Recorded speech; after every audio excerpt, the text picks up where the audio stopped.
All All right, right. Steve, we're back. Yes. Yeah, we're back, and we've got the person I've been waiting to talk to Yes, sir. because, first of all, this is Reverend Al Sharpton we're going to be talking to, the founder of the National Action Network. And if it were not for him going down there originally and shedding light on this subject, this would have never been a trial.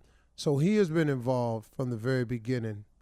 And it has been, I just want your take on this whole thing. So, ladies and gentlemen, Reverend Al Sharpton. Well, thank Good you, morning. Steve, and good morning. Now, I think that what we saw is an atrocity. I think that the fact that the prosecutors did not bring a lot into this trial was clear.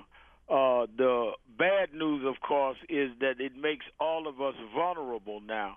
The good news, though, is everybody in the country saw the trial, so they know what happened and didn't happen.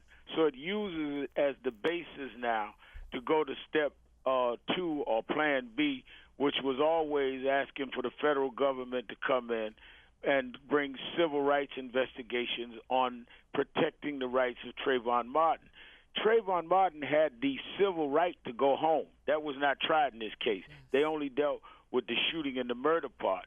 If you recall years ago, the policemen that beat Rodney King were found not guilty of the beating. We went into federal court, convicted them on civil rights charges, and they went to jail. So this is not over.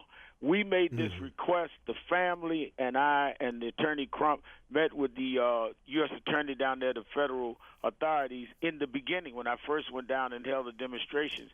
They said, let's wait until the state trial is over and see where we go. They opened an investigation. They suspended it, waiting on the trial to be over. Now the trial is over.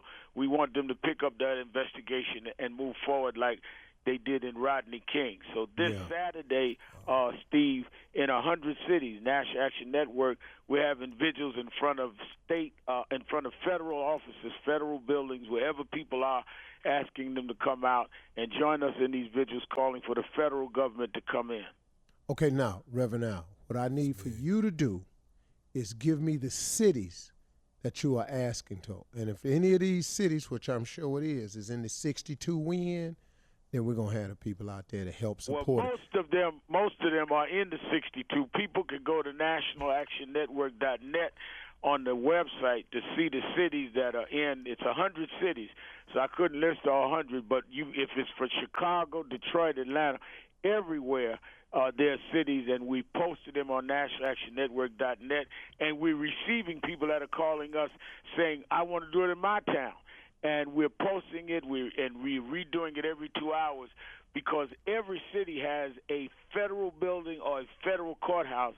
And if we stand out there this Saturday, a week later, people will know we didn't just have a fit over the weekend, but it's a movement for justice. Right. And then that would be very important to send that signal, because they expect, they'll be mad 2 or 3 days and calm down. No, we want them to look up next Saturday and say, in 100 cities, people came out in front of their federal building saying they want to see civil rights investigations. And that will lead into the August 24th anniversary march on Washington, which is going to deal with voting rights and justice for Trayvon Martin. The one thing the 60s taught us is you've got to stay on an issue. You can't just get mad and go home after you've expressed one time. You got to stay on it, and we're going to stay on this until we get some justice. Well, I think you're dead on point, and we want to get behind this and support this and let all people show their frustration. This isn't about African Americans. This is about all people who are frustrated. And like you said, see what happened in the 60s, Bull Connors was doing this stuff for years, but when them cameras got on the situation, that's when the rest of real America got appalled and went, wait a minute, that's what you're doing? And what happened is now, because of Rodney King, America got appalled. And now because of this Trayvon Martin, America again is appalled. But because, thank God for cameras and the coverage that the media did, everybody saw what happened. And the real people who are caring people, who have children, who cannot understand how it was not important that a child was doing nothing. He had committed no crime. He had done nothing, had no reason to be pursued. How they got lost in this. I was very disappointed in the prosecution, to be honest with you, Ray. That's right. I was very disappointed. And I think you hit the key for our call on the federal government. What about the rights of Trayvon Martin? Zimmerman had the right to a defense beyond reasonable doubt.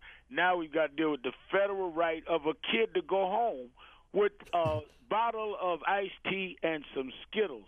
And that's why we've got to keep coming out. That's why if we had not had you to help us bring the attention to this when we first called a rally in Sanford, Florida, they would have got away with it. They had announced there would be no arrest. And Wow. I learned, not in college, I learned because I grew up in the hood with roaches. If you cut on the light, roaches will run. I intend to keep the light on these roaches. Come on, Reverend Al. Thank you so Hey, much, Reverend Al. Reverend Al.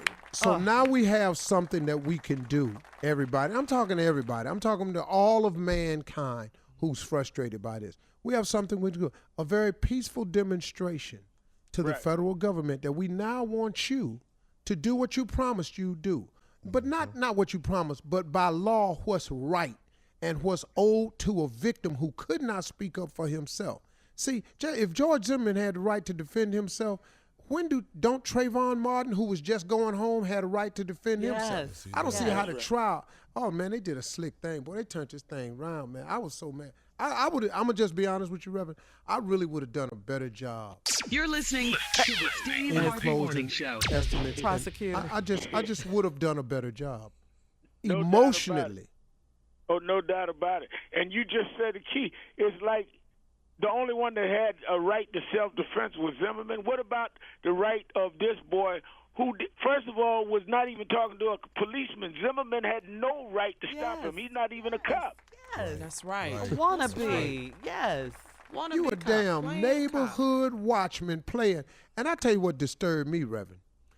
When they took his picture, he had a skinhead haircut. Right, he did. Thin, flat shirt on. He Buzz. looked more street.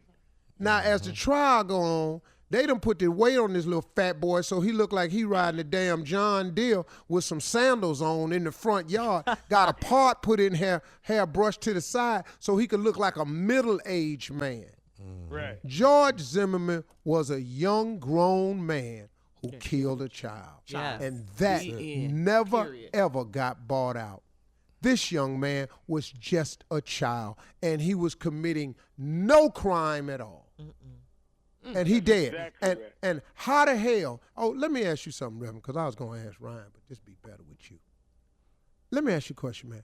What happens to good people when they get on a jury and they see the same facts that other good people say?